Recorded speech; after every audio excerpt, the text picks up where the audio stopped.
Hello, everybody. Welcome to Arsenal X, NGR Radio's Xbox podcast. As always, we got to throw up the X.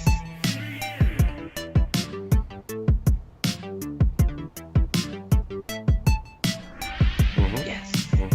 Because we're about to throw down. I am your host, Mr. Eddie V. Joining me is the wise Wisconsinite, Mr. Jesse Douglas. How's it going, everyone?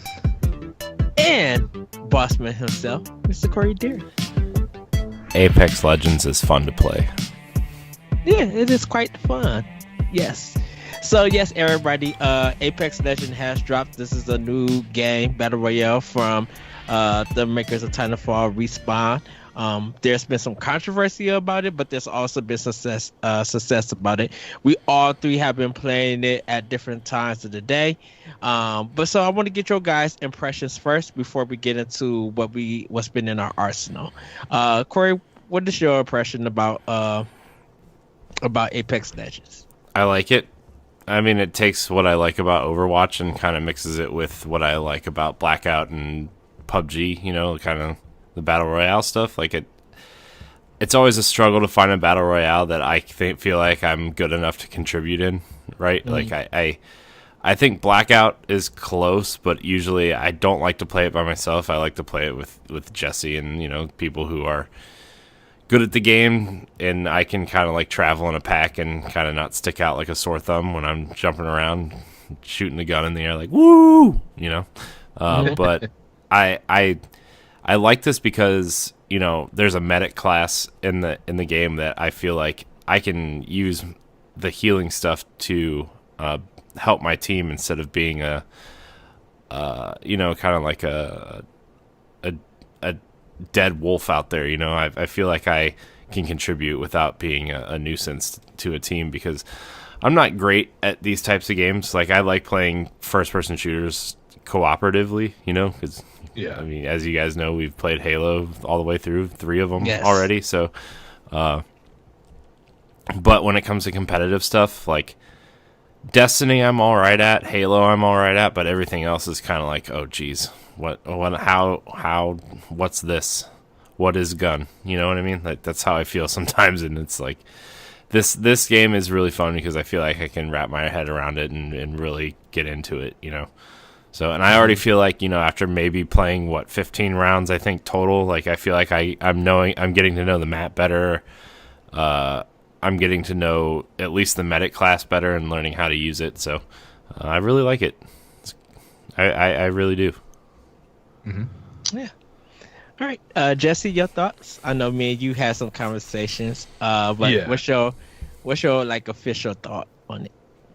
Yeah, like for me, like there's still, you know, a lot of things that I like about about Black Ops or Blackout. You know, just like some things are better in that still. Mm-hmm. Like, I still like the idea of, you know, having the solo mode, or, you know, having where you can have 4 people in a thing, and being able to have 100 players, you know, like that. You know, obviously they really can't do that in this game, or I don't know that they're going to have 100 players. Who knows? Maybe someday. Like, so there's so there's certain things that Blackout still has, you know, over it for me. But the things that they did better than any, you know, Battle Royale game have really, like, in my opinion, is what makes it such a strong competitor. Like, I like that if, like, the attachments you have on the gun that you picked up and you kind of got attachments for, and maybe you want to upgrade to a better gun that you find. Like, I like that the attachments from that gun automatically transfer over. Whatever is compatible with the gun you're picking up, it will show you underneath, like, when you highlight the gun, what attachments will transfer over. And I think that was a super smart idea to do that, because I feel like that's something that Blackout could probably take note of and maybe look into doing. Like, incorporated in their game. They probably will. Yeah. Yeah, because if they do that, that would be big. That would be a huge help for for like trying to because like right now I don't like that you have to like go highlight the gun that you want to drop to switch out with another gun and hold X onto it, and then you'll drop that gun and all of its attachments will detach individually that way on the ground. But then you still got to pick up the new gun and then look at each individual piece and reattach it to your new gun that you're picking up. So if you could literally just swap out a gun for the gun that you want and all the attachments that can go on would go on instantly, that would be massive in that game. Like it would be a massive upgrade for that. So yeah, like that and I like that in Apex. I like that everyone kind of has to drop together because in Blackout and a lot of those other games, like if you're playing with random people or or whatever, like a lot of the times people just go wherever they feel like, and then they drop way far away from their teammates, and then they wonder why they get killed instantly by a group that actually is staying together. So I like that they kind of make you have to drop together in a way. I mean, you can still technically drop solo if you want to, Mm-hmm. but it seems like most people just kind of stick to the rules of dropping together, and then you can kind of split off once you get closer to the ground, and so you can land at different buildings but in the same spot. So like there's a lot of things that they really did good in this game, and I like that certain, like any yellow items have perks on them, like so yellow items will give you like a special abilities for certain things. I like that whole idea. And I do, like Corey said, I like how they mixed in the whole Overwatch aspect of gameplay in with it, where you have different kinds of settings. But yeah, like overall, I really enjoy it a lot. Nice. Yeah. Nice. Jesse, your picture disappeared. Yeah, I don't know why it just exited out of Skype. Oh no. For me, yeah, I am enjoying Apex Legends. I'm coming in as a casual player. The shooting is good. The gameplay mechanics is spot on. It's respawn. I know me and Jesse was talking this week. I think it's a little bit slower than Titanfall 2. And I don't know. I probably have to go back to Titanfall 2's multiplayer to like. I think it's the player you pick though. Yeah, because you pick the big shield guy, and he's going to be slower than the smaller characters too. Like if you picked someone like the character that Jesse is, or even the medic, like my medic is super fast. Yeah. Okay. Yeah. And also it's like PUBG and where if you put away, you can have the option to put away your gun to be able to run faster. So that also makes a difference too. Like you can run super fast if you put your gun away.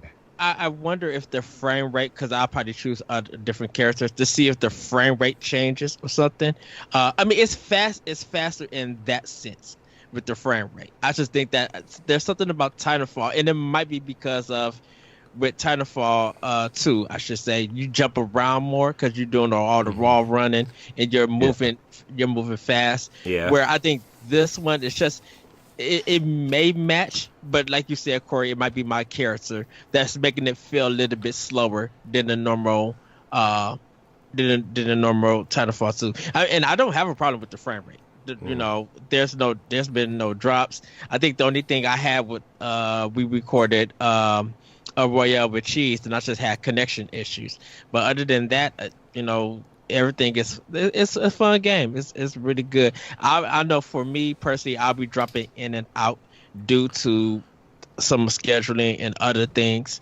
But when I do play it, I do enjoy the time that I am in with it. I know a lot of people are seeing this the evolution of Battle Royale. So this is kind of like not a rebirth, but like re-energized for It people. kind of gave the genre a shot in the arm that it needed. I Yeah. think because like, I mean, don't get me wrong. Like Fortnite's super popular because it's easy to get into, and then you have PUBG, but then like Call of Duty Blackout, like as great as that mode is, it feels like PUBG. You know, like it doesn't really do anything special in terms. It just feels like a super polished PUBG, right? And Yeah. in that genre, like I think this is what it needed to start, you know, thriving again. You know, I think this was the shot in the arm that it needed to be like, yeah, Battle Royale is here to stay. And yeah, it's only 60 people for now, and yeah, it's only squads. But I think the hero element to it, the Overwatch style element to it, like really gives it something unique. You know, that players don't care that it's not 100 people because you get these cool characters that you get to kind of learn how to use and figure out what combination of supers go well together, you know. And like Jesse, we had a couple good loadouts where, you know, you were an assault character, I was a medic, and then a couple people the tracker is a good character to use. I need to learn all their names. I haven't played enough to learn everybody's names. Bloodhound, I believe. Yeah, Bloodhound is like a tracker where like he can track enemies easier than the other characters, right? And it's cool. It's cool. It's a unique perspective on this too, because it also the specific classes. Yeah, and also what I think the game does well, like there's a ton this game does well, like does better. Like the attachment system is better than other Battle Royale games. I think them dropping you as a unit and having one guy steer your whole team instead of, you know, everybody trying to guess where your teammates are going. Like I think that's a cool idea. But also the marking system too. Yeah, the marking system. It does a good. Forgot about that. It does a good job of people who don't like. If you get on a team with some people that don't have headsets, like it does a good job allowing you to communicate with teammates without using your voice.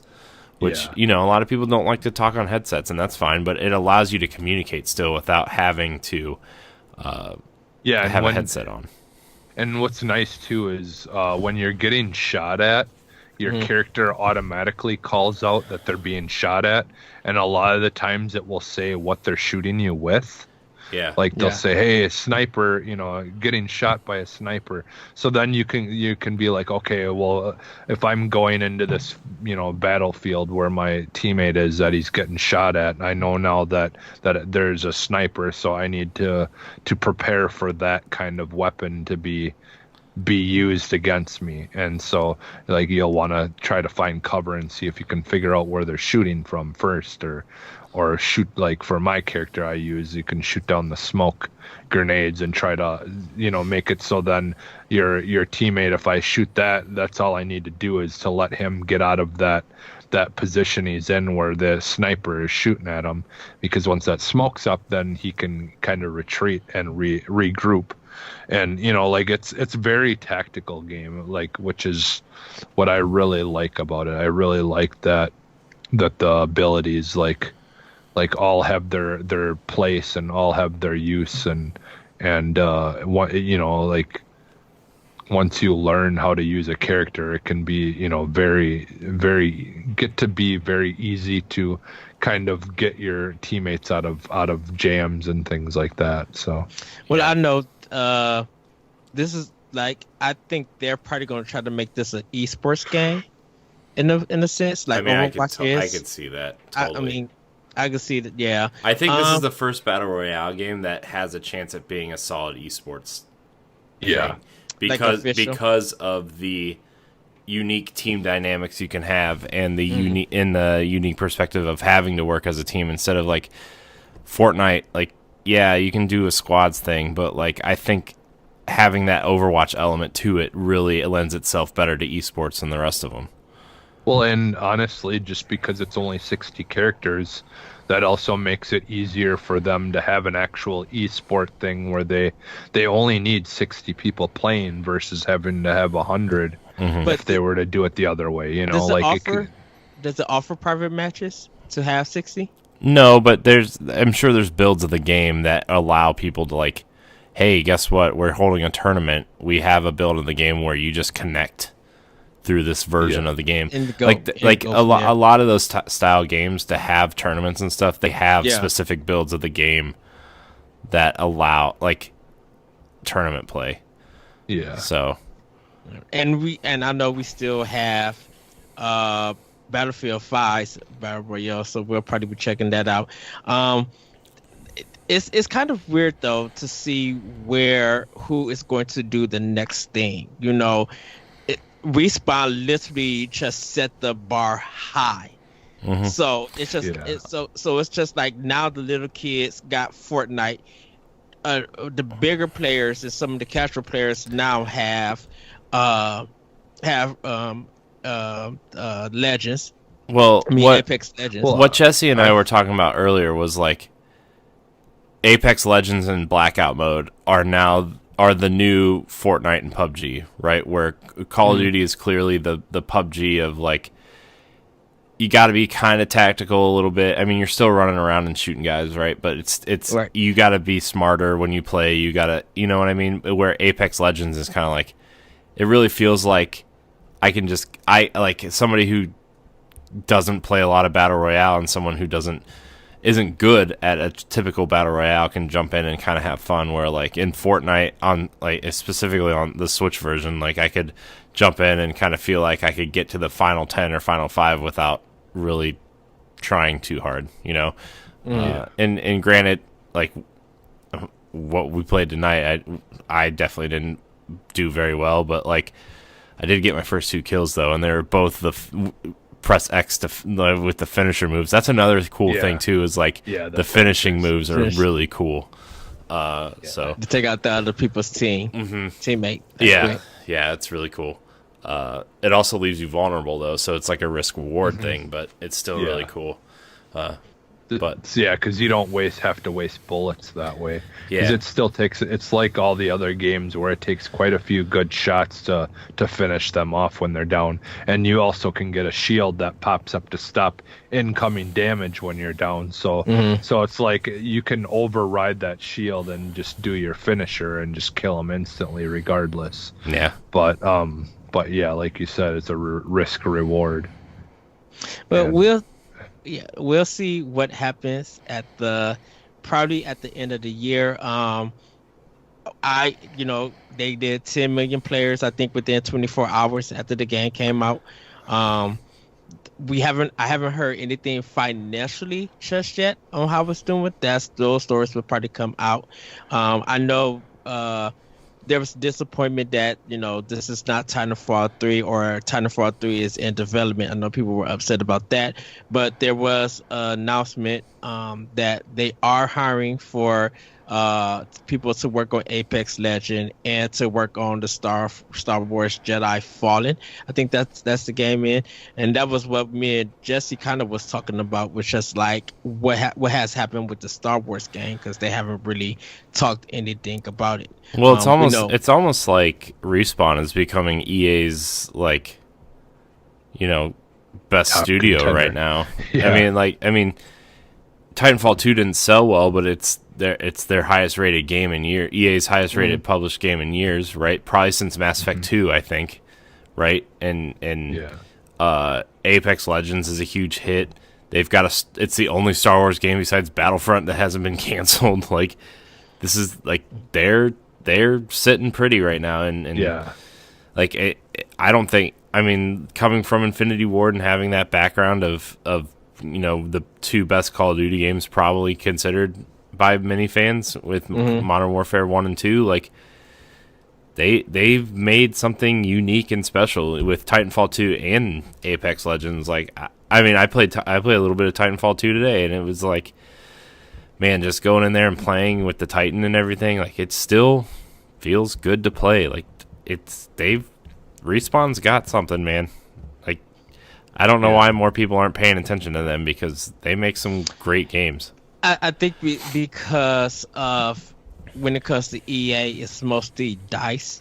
Since DICE is the one who created Frostbite, and pretty much, EA relies on Battlefield and kind of Madden in a sense. Right, but Respawn is the only EA studio that's not using Frostbite. They're using Source. They're using a gutted version of the Source for code. this game. Yeah, which is awesome. I think it's awesome. Well, because they mentioned that EA didn't have no part in this, they were able to use that. Because if EA did have this, or some of the heads did put their fingers into this game would have been running on Frostbite. Well, I mean, I still think now. Like, I know they said something else Titanfall related was coming, but they've been working on a mobile strategy game, a Titanfall strategy game for a little bit.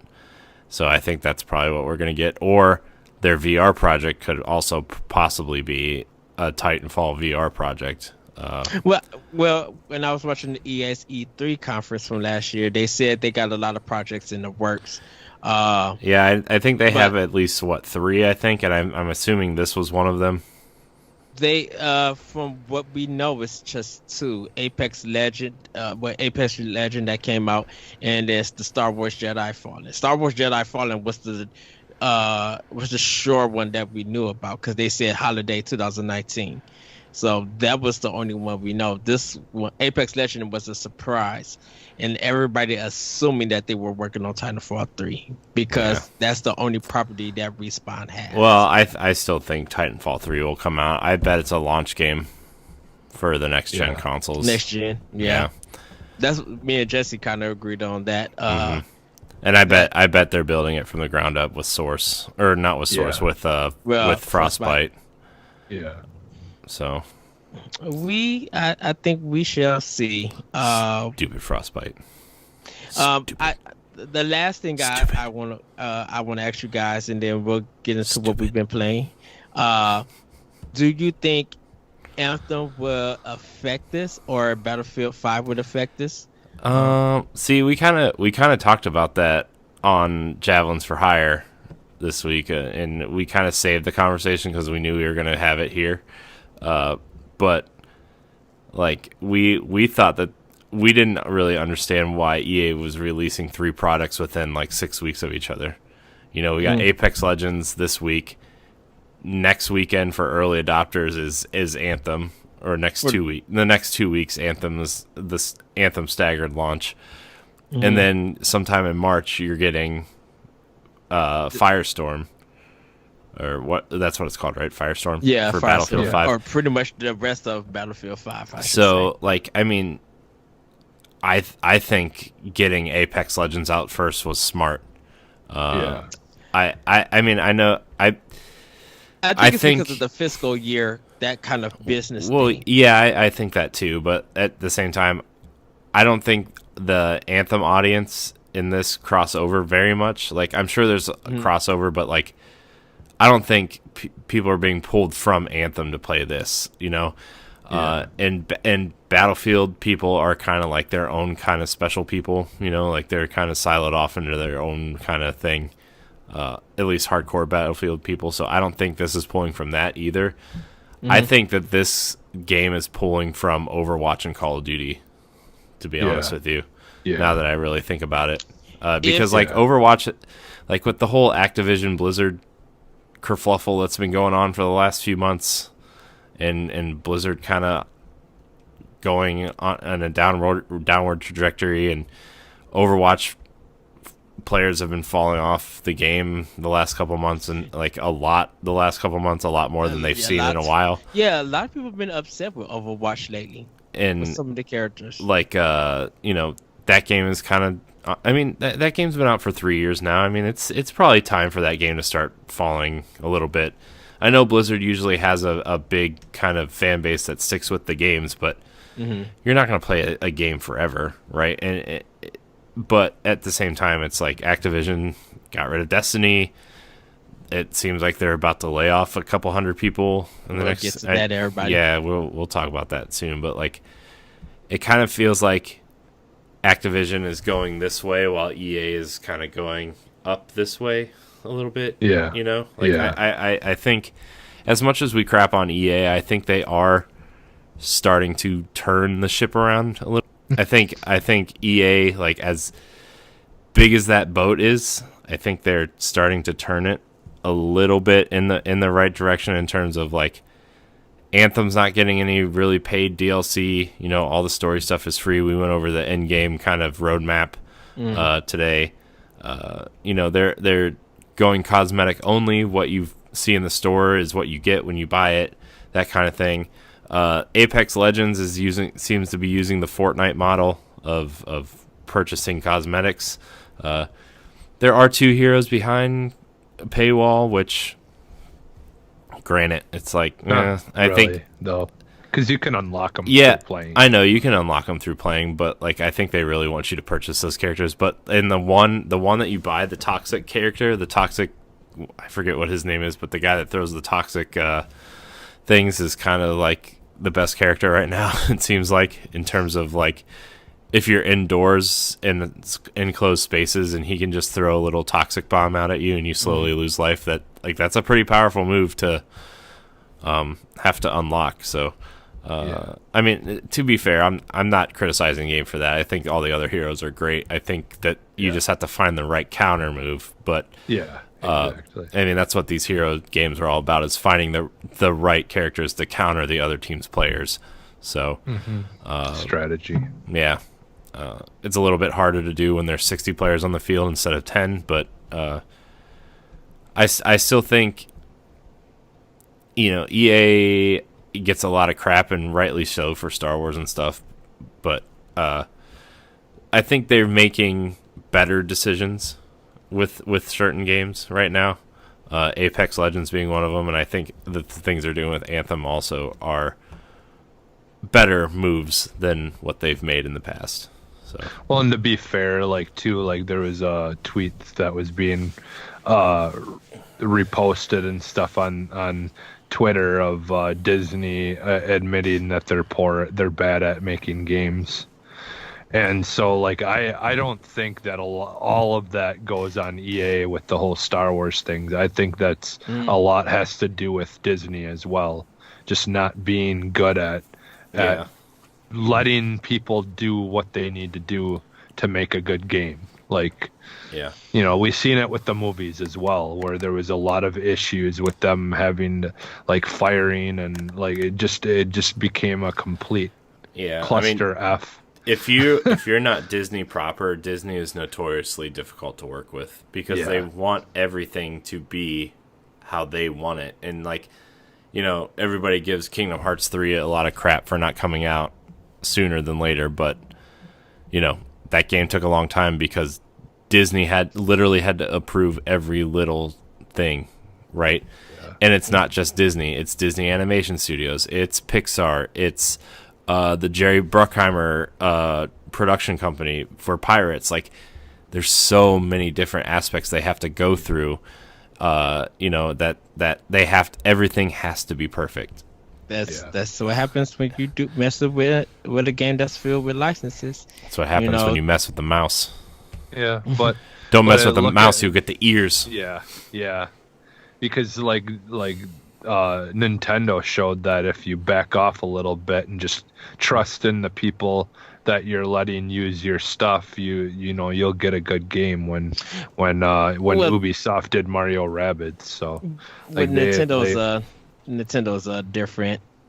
Yeah, but they used to be the same way, though. Yeah, they're the same way. They're very strict about their stuff, and they really are hardcore. You know, don't want people to do anything bad. You know, I feel like they've progressed quite a bit with this console. With some things with Nintendo and probably even Disney is that they hold that representation of that product holds value to them, and if that representation is bad, that affects their value. I mean, that's also why those properties are even more valuable than most IP2s, is because they're so strict. So I mean, it's a two-way street. They're strict because they want their IP to be valuable, and their IP is valuable because they're so strict. So because they just let anyone do their stuff and it comes out poor, they're gonna blame Disney or whoever company. Why did you give it to this developer to do it? Yeah. That's kind of what happened with EA in the Star Wars thing.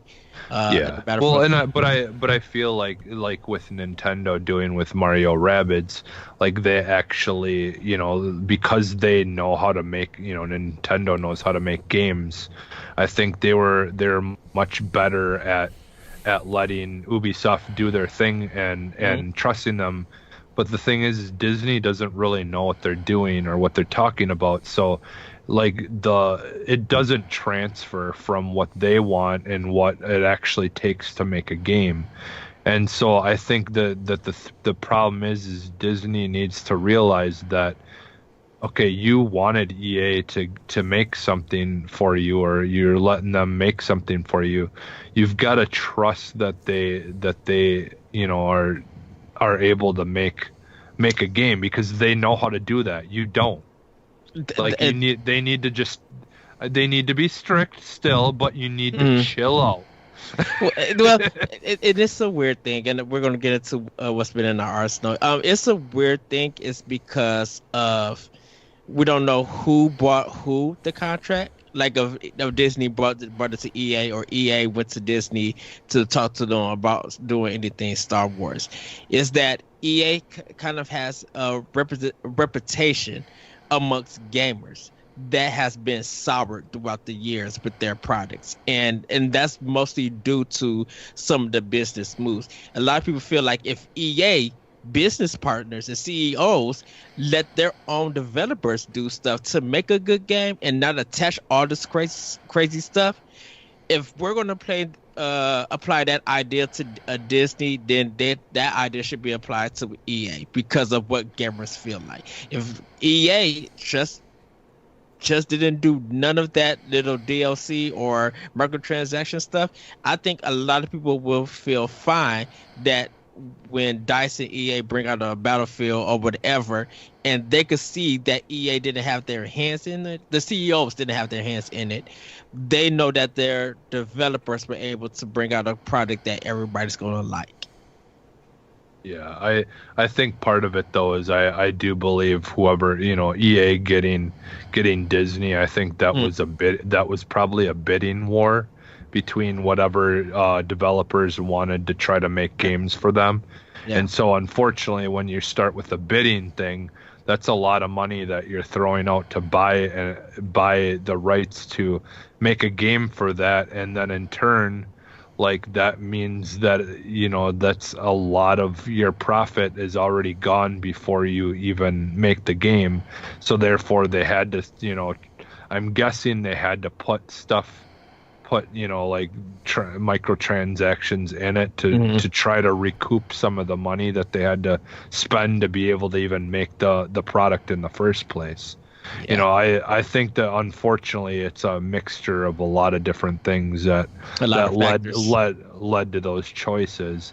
And I mean, who's to say that if they had gotten the IP for a reasonable price, we may not have seen those microtransactions nearly as badly in them if it didn't cost as much to get it. So I don't know. I just feel like yeah, it is shitty and it sucks, like the way that they did things, but like I've said before to you, Ed, like I don't think that EA like really is looking to try to damage their reputation.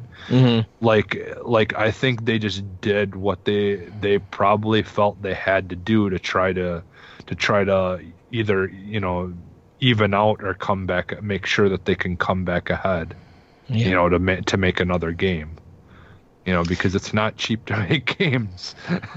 True. So we're going to get into what's been in our arsenal. I'm actually going to start this one.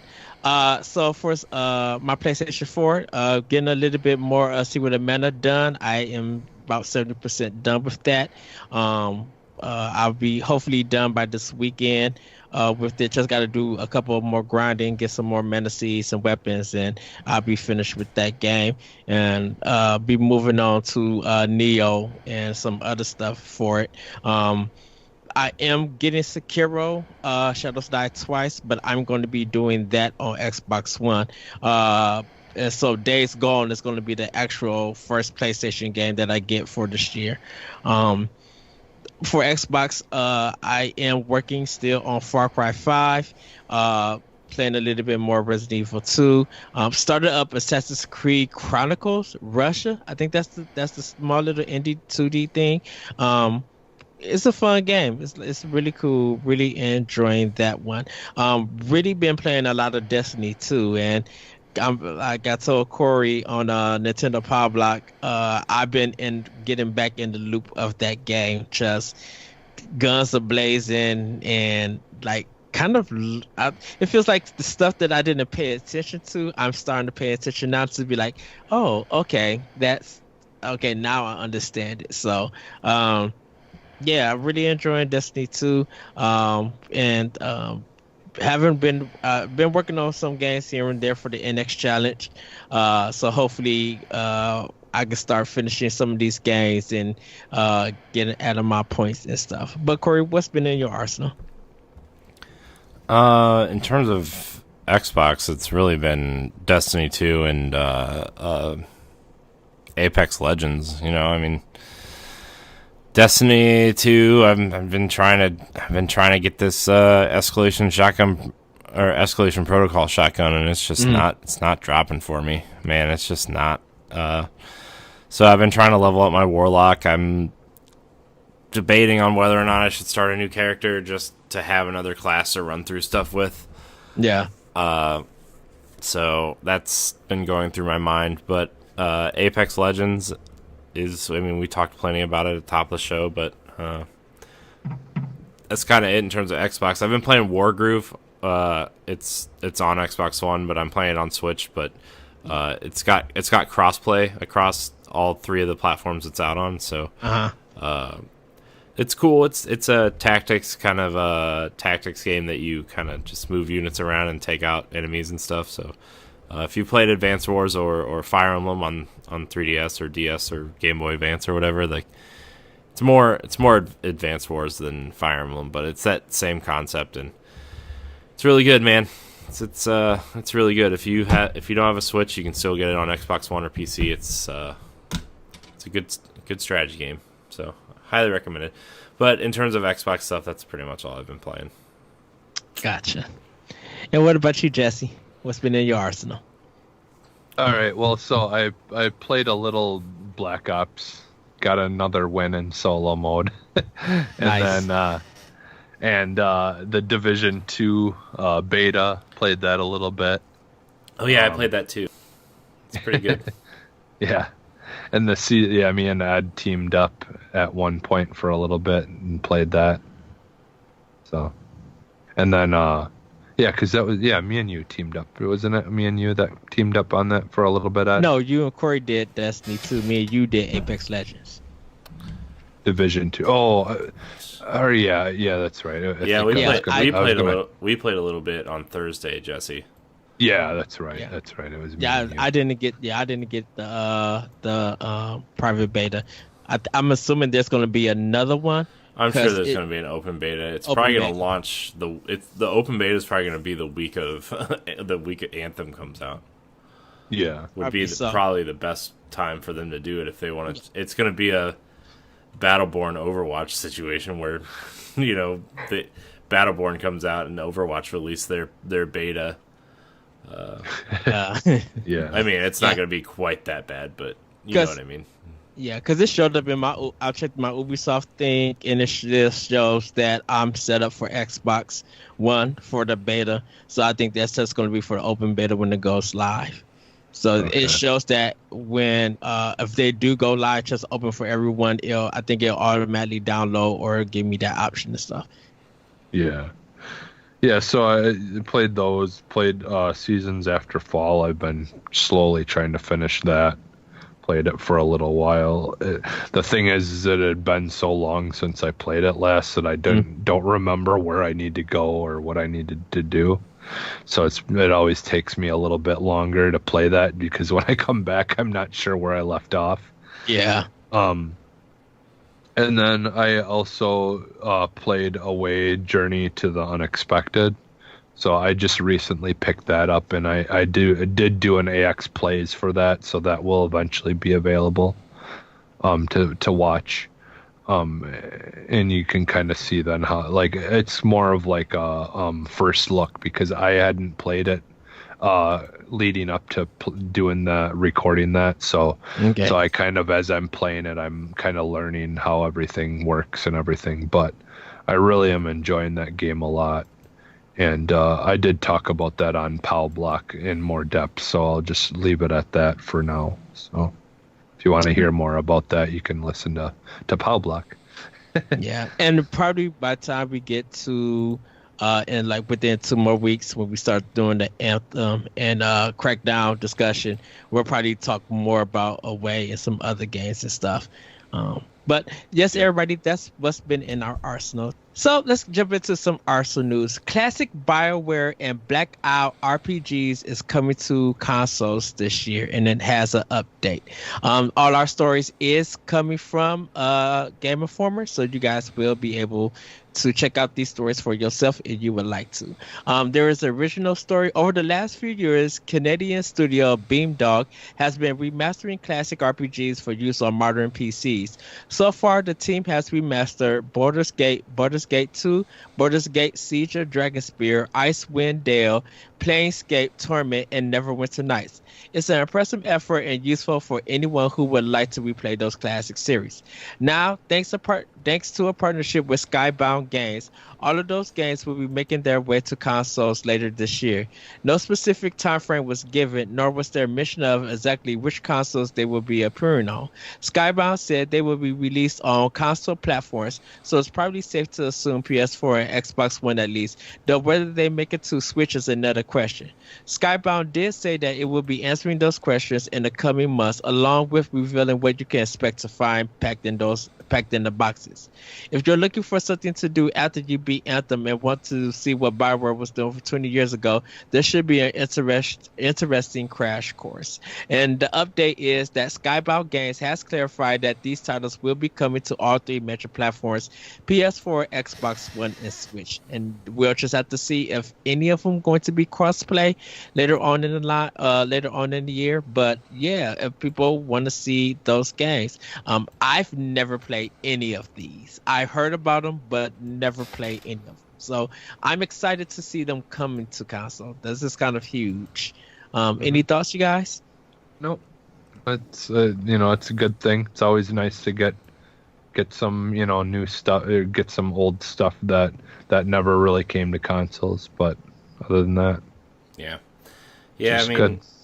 Baldur's Gate are the ones I played on like GameCube and PS2 those are the ones I remember, but I didn't really play a lot of them. So I mean, it's always nice to see older games get preserved and updated a little bit for modern hardware. So yeah, and I kind of want to see what BioWare made on the PC back in the day, before they started doing stuff for console in a sense.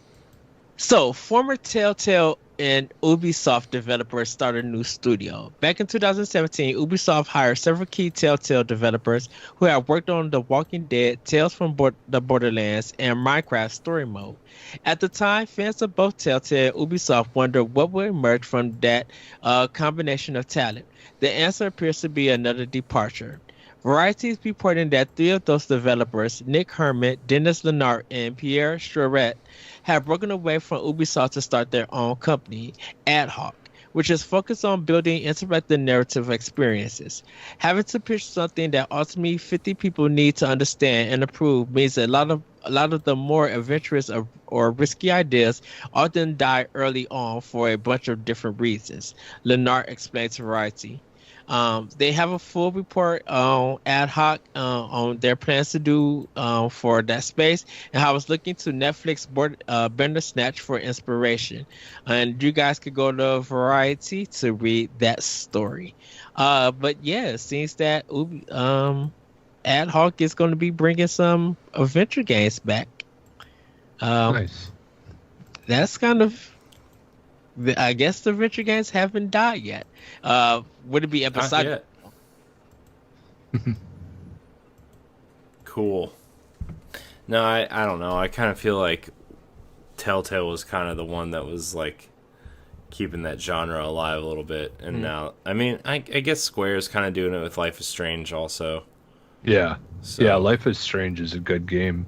Like I really enjoy what I've played of that. So like honestly, I'm all for, more people having those experiences, Like I think, like that's the thing is like everything else, like if you don't have people to compete with, like then there's not going to really be much strive to try to be better, do things better or improve. So it's always good to have multiple people doing a genre of game to compete, So Yeah, and I could see these games like kind of probably running on Unity for a while, or if they decide to go to the Epic Game Store, they could do Unreal Engine 4.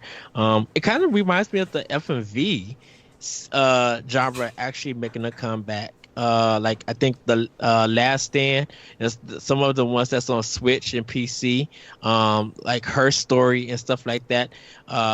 Those games are kind of making a comeback in a sense. Yeah. So it's kind of going to be interesting to see if it's going to be just straight like the Telltale Adventure game, or if they're going to do an FMV game.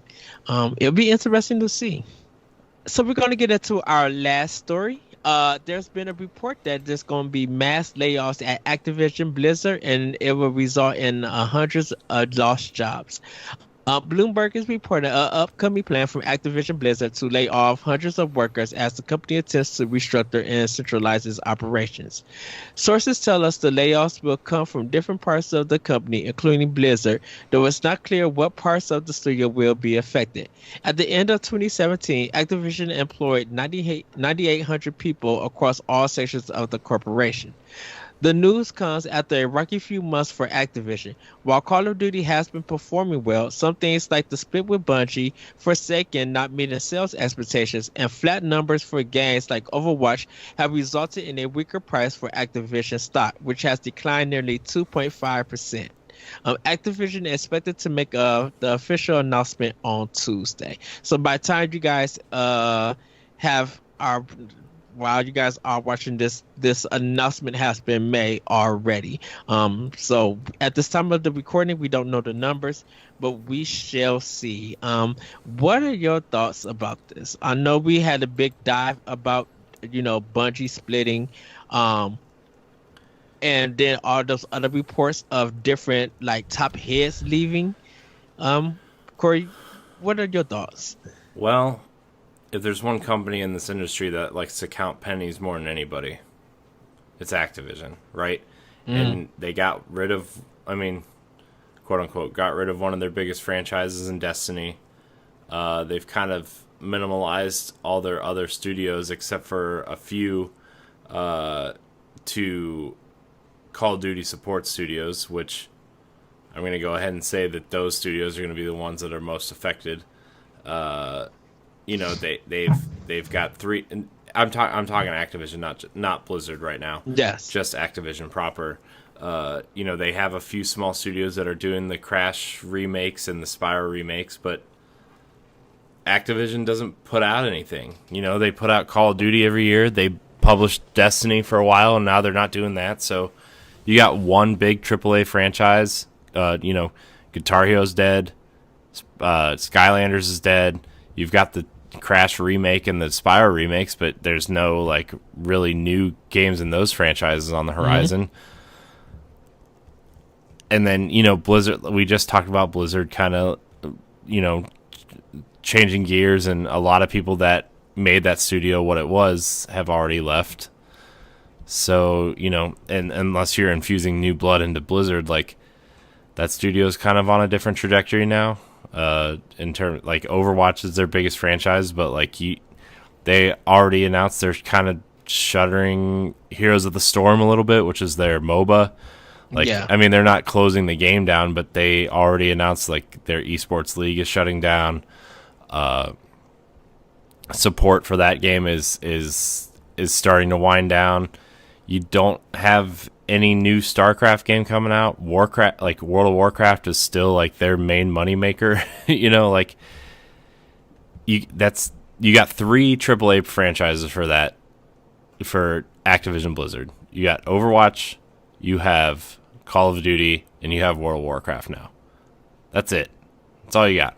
I mean, I know there's probably projects in the works, and I know that Activision owns King, which is a mobile developer, right? Like they make Candy Crush and whatever other spin-off games they have there. And I know Blizzard is kind of working with them and NetEase to make some mobile games, but like in terms of what type of games that we like quote unquote core gamers care about, 3 AAA franchises does not warrant all the studios that they have. So especially like the way they count pennies and want to save money and make money at the same time, like writing's kind of on the wall the last couple months. I'm surprised this didn't happen sooner.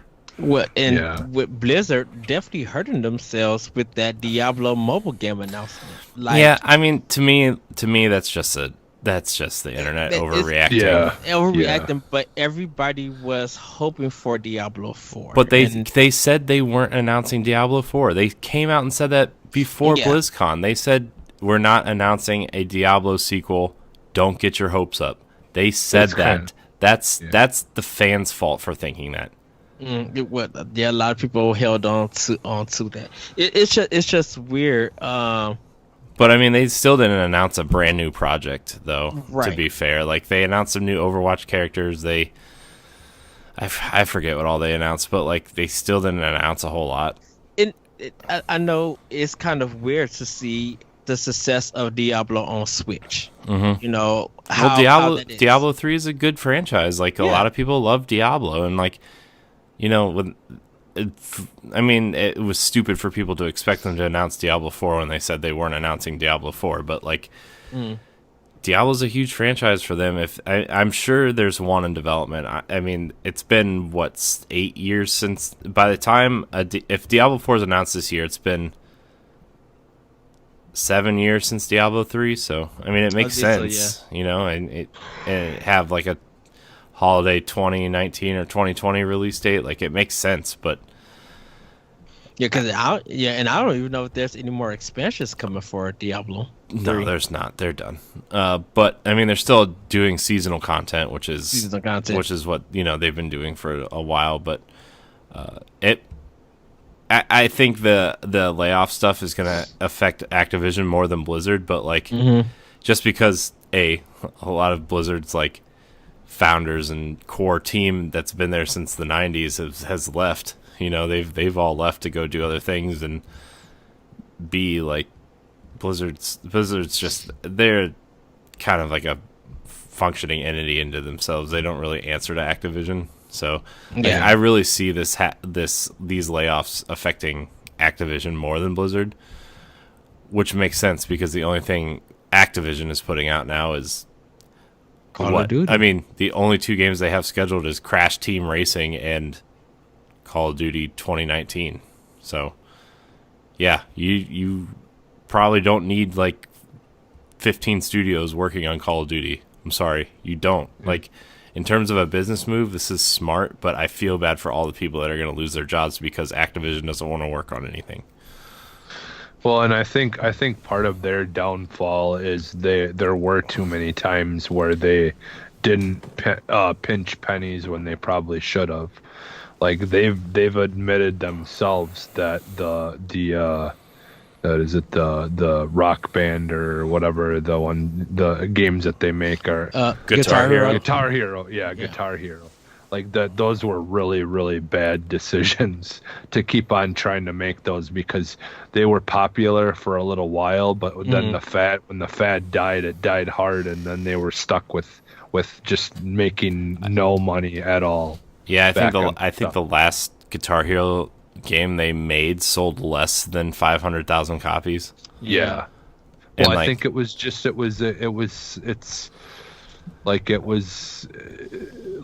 the time, like a lot of people just didn't have that kind of money to spend like $80-$90 to get it or whatever it was with the guitar because you couldn't use any of your old stuff with it. You know, like that was the only upside of the older ones is at that time they had released a guitar that could work with all the the first version of it that you bought could work with all the newer ones or whatever.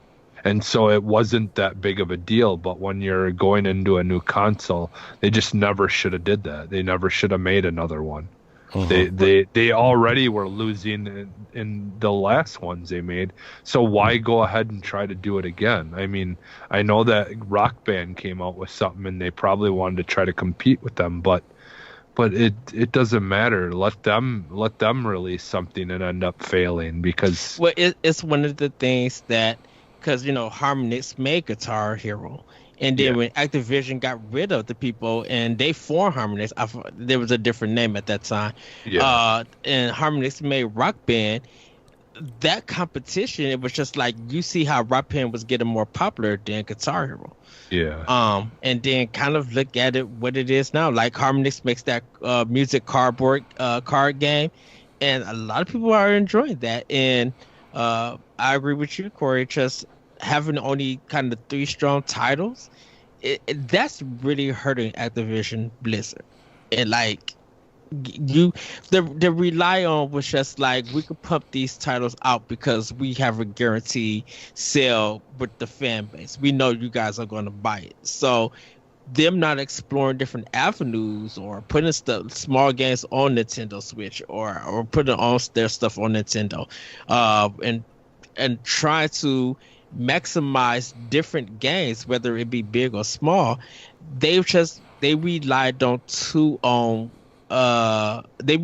a franchise that might not, it's probably gonna have a downhill at one point in time. And what is kind of interesting though is the guy that had originally left Activision, left Call of Duty to go create Titanfall, has left Titanfall. Yeah, he left Respawn and he's back at Activision again. Yeah, he went back to Infinity Ward, I think, didn't he? Yeah, I think so. Yeah. No, it's not Vincent Zampella because it's the other guy. Yeah, it's the other guy. Yeah. So that's interesting though. Yeah, well, I mean, like, since they left, Infinity Ward has kind of been like the joke studio, you know. So yeah. I mean, not to say like the developers don't work hard or anything, but that studio hasn't been run properly since they left. So. Yeah. And I feel bad talking crap about studios, and I want to make sure people know that, like, I'm not talking crap about the developers themselves. It's the way the studio is run, It's and it's not that they make. Well, and it's not that we're talking crap about them so much as we're just kind of disappointed and upset because we want good great games from these developers. We want to see them exceed. But when when poor choices are being made, it has a negative effect on the gamers who want to buy their games. And so. This is kind of what Ubisoft went through with the Assassin's Creed one. It's like pumping the one almost every year, and so not having no breathing room. But Ubisoft is kind of a different story because they have more franchises coming out. Yeah, and those are more story-driven games. I feel like the multiplayer games, like people are kind of quicker to move on to the next new thing. With when you're playing mostly, worrying about multiplayer games. But yeah. So we here at NGR wish everybody the best, all who are affected. Like I said, at this time of the recording, we don't know who's going to be fired, shoot out. We don't even know if there's going to be any studios closed down from this. But I bet some studios close. Especially with like Destiny leaving, they had 3 support studios on there too, like High Moon and not Visual Concepts. Shoot, who did the Destiny port for PC? I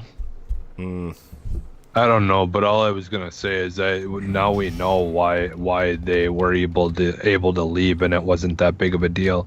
I think they were gonna be making these kind of decisions before Bungie left. And so when Bungie said, "Hey, we kind of want to get out of here," they're just like, "Oh, that's fine," we're not going to stop you because this was going to inevitably happen anyways.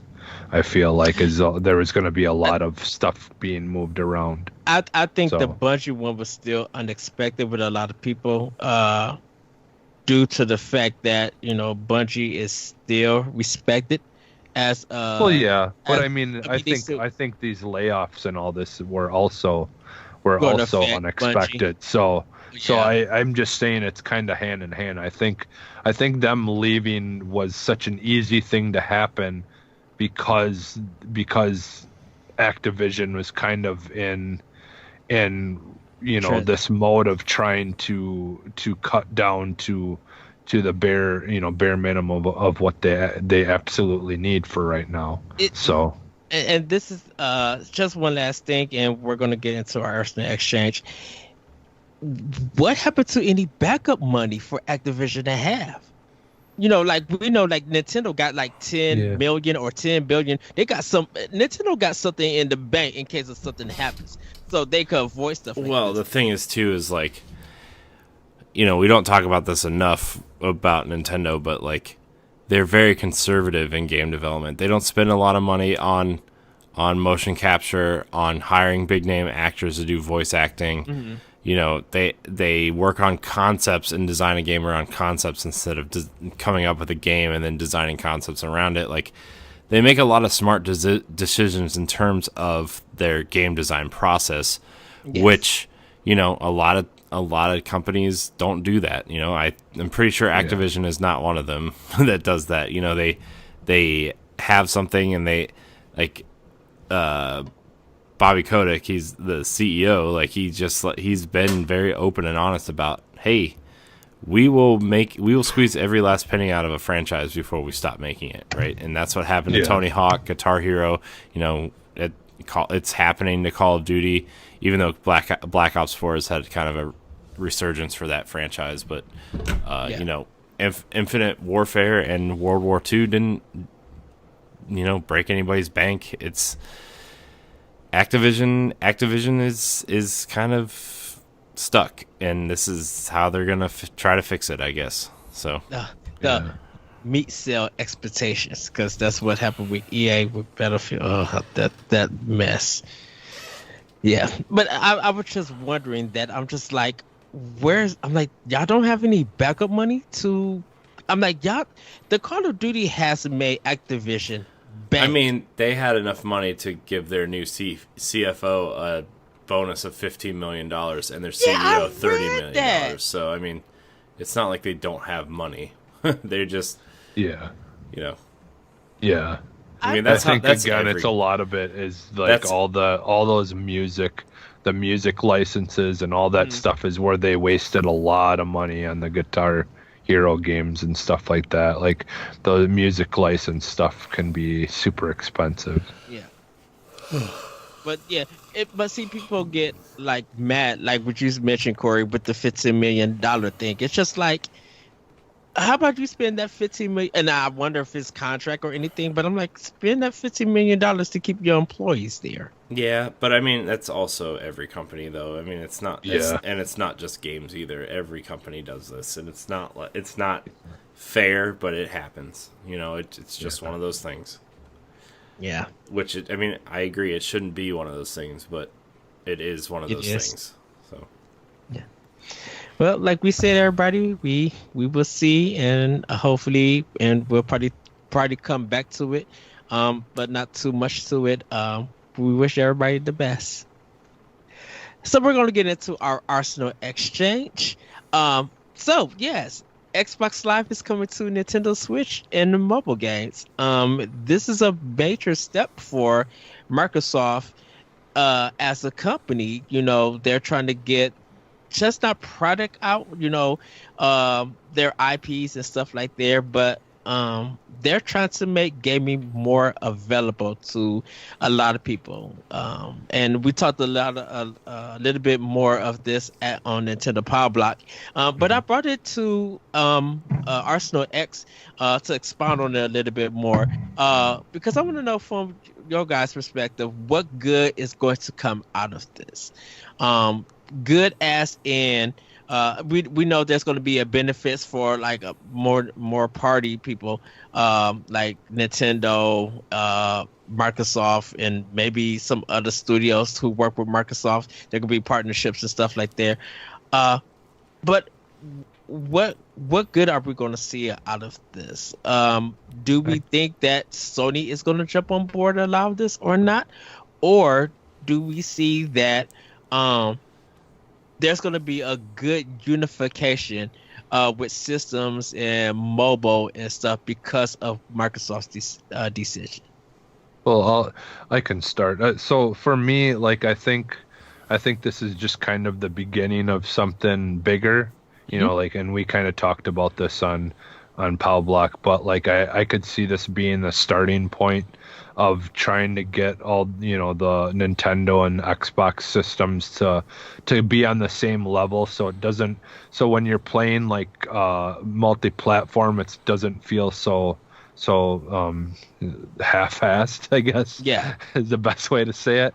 You know, like, and but I also could see this, you know, like with the Microsoft's outlook of wanting to have games streaming on mobile and things like that would give this, you know, an opportunity to be able to play your Xbox games on the Switch. So like, you know, because in the way that helps Switch, not only Switch but Xbox, is yes, you may be playing Xbox games on your Switch, but that's still going to be the best place to go buy a handheld console to be able to play your games, because it's going to be way better than playing it on a phone.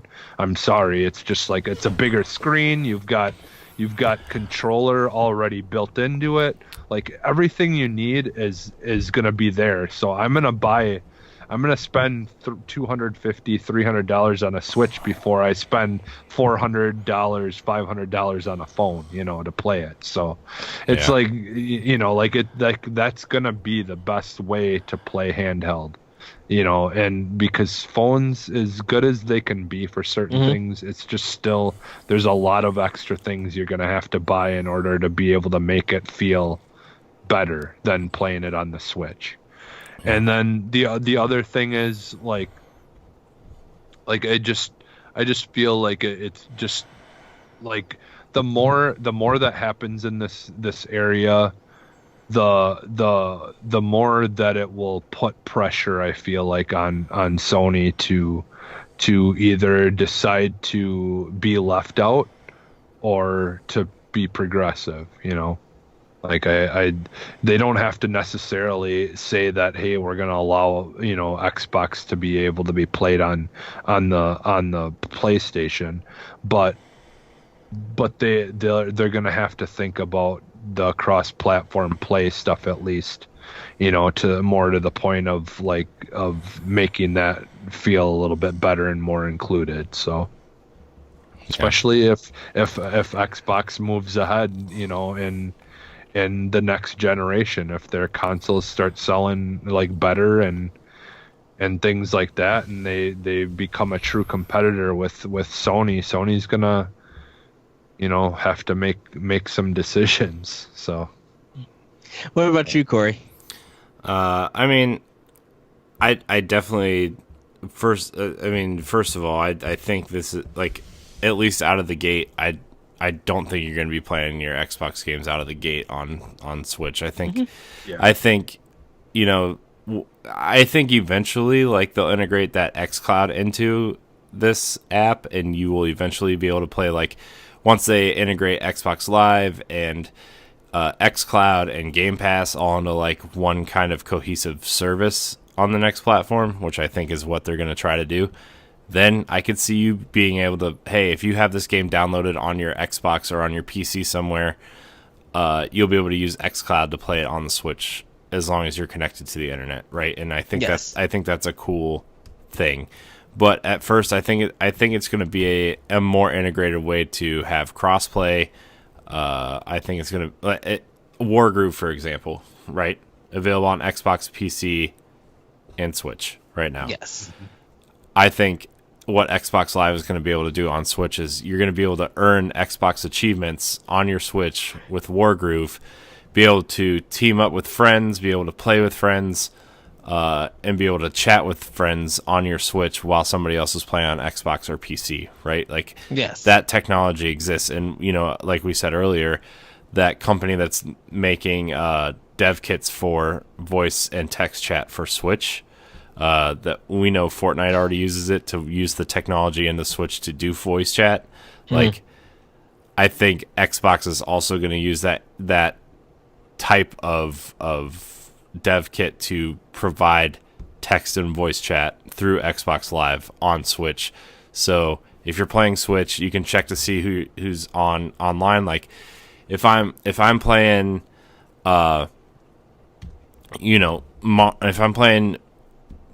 Super Mario U or something, and Jesse's playing Apex Legends, right? And I see he's on, I can just jump in a party from my Switch, an Xbox party from my Switch, without having to turn my Xbox on, switching inputs on my TV to make sure the party is set up, then plugging in my controller because it's dead, and plugging in my headset. Like, I can just plug my headset right into my Switch and start an Xbox party chat with Jesse.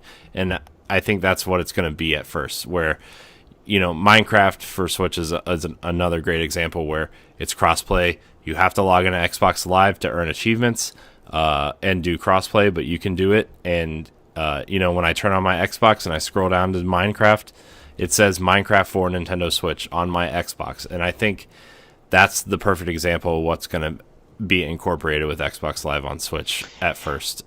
I think that actually Nintendo could play a really big part in this because of their mobile games. If you could get if you literally could get like Fire Emblem Heroes to play, like you were able to buy it on Windows 10, or you were able to buy it through Xbox Live and play it on your Surface tablet and stuff without having to go to Google Play or iOS. That's going to be beneficial to a lot of players, and vice versa. Bam! Halo Wars 3 is available for Windows 10, Xbox, and for Switch users.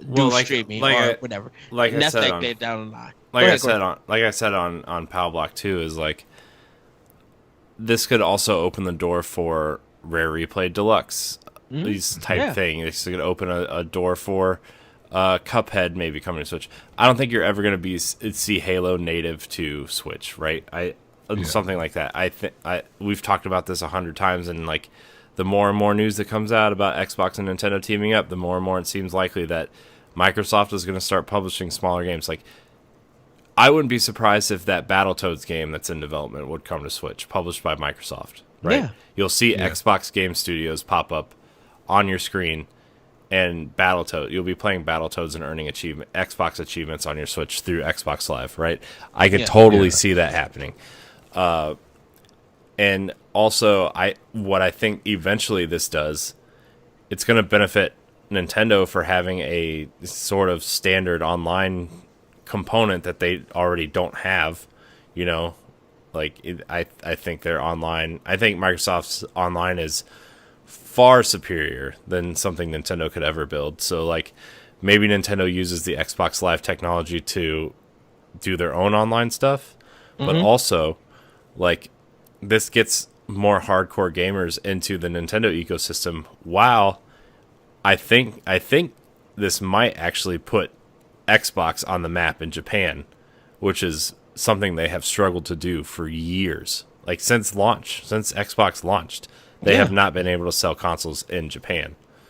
Yeah. So, I mean, if you get Nintendo's name involved in Japan on Xbox, like, that's huge.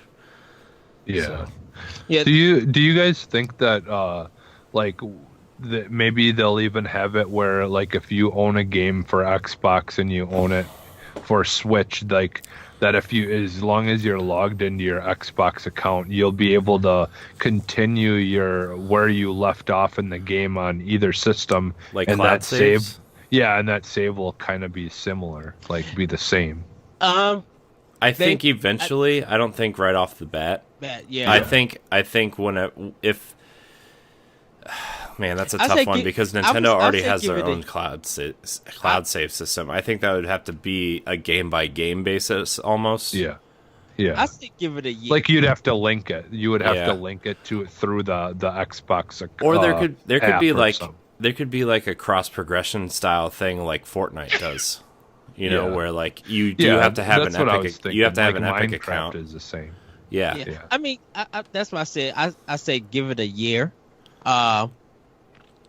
Because So is it already technically can be done? You know, It could- it's yeah. already being done. But I think there's gonna probably be like some updates and patches because the coding. I don't know how the coding and stuff goes, but if they could get it like that, I say give it. That's why I say give it a year, because like for me personally, I would love to have more arcade games on Xbox and then switch over onto my Nintendo Switch. If I feel like I gotta go to the bathroom or I gotta go to the car or something, or go out, I would love to continue to play that arcade game on my Switch. And if I could do that from just transferring my my progress to my Switch and take it on the go, I could see that happening.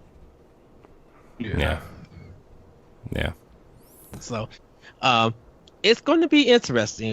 We want to see how everything gets detailed on their GDC talk in March. Hopefully, we'll be able to come back and have another discussion about it. But everybody, that is going to be our show. What did you guys think? What good things could come from this? Do you have any ideas? Do you see any things that could not be negative, but that could come out in the manner that we didn't expect and it hurts it? We don't know. We would like you guys to tell us. You can email the show at arsenalx podcast@gmail.com. You guys can follow us also on Twitter. Hold on one second. I'm trying to get to my plugs. On Arsenal X, I think Arsenal X podcast on Twitter. Yeah. That's it. Yep. You also can find us on Instagram at Arsenal X Podcast. You can find us on our Facebook page, Arsenal X Community Fan Group. I believe. The easiest way to find it is facebook.com/group/ArsenalX podcast. Okay. I'm sorry, everybody. I gotta get this down. And then you can find us on YouTube at Arsenal X Xbox channel, where you'll find most of our content for AX Plays, Royale with Cheese, Squad Goals, and more. Corey, where can we find you at? You can find me on Twitter at CoreyNHD713, and you can also find me on Instagram and Twitch at CoreyNHD. Yes. Jesse, where can we find you at? You can find me on Twitter at PhantomMegadAX. And you guys can find me on Twitter at ThatBretcherCode. You can find me on Xbox One, that's the Lyrical One. And also, everybody join our Arsenal X group on Xbox. We would love to game with you guys and conversate. Come join us and play some Anthem. Not Anthem. Well, yeah, come play some Anthem or Apex Legends, some multiplayer games. We would love to interact with you guys and hear more about what you guys think about the show and topics like that. So for the final time, everybody, we're going to throw up the X. And just a reminder before we go, our next episode is going to be the commentary for Indiana Jones. And then after that following week, we are going to have a big discussion on Anthem and Crackdown 3. So everybody, let's throw up the X. Yes, because we are exiting Arsenal X podcast. And we will see you guys all next time. Bye, everybody. Bye. Goodbye.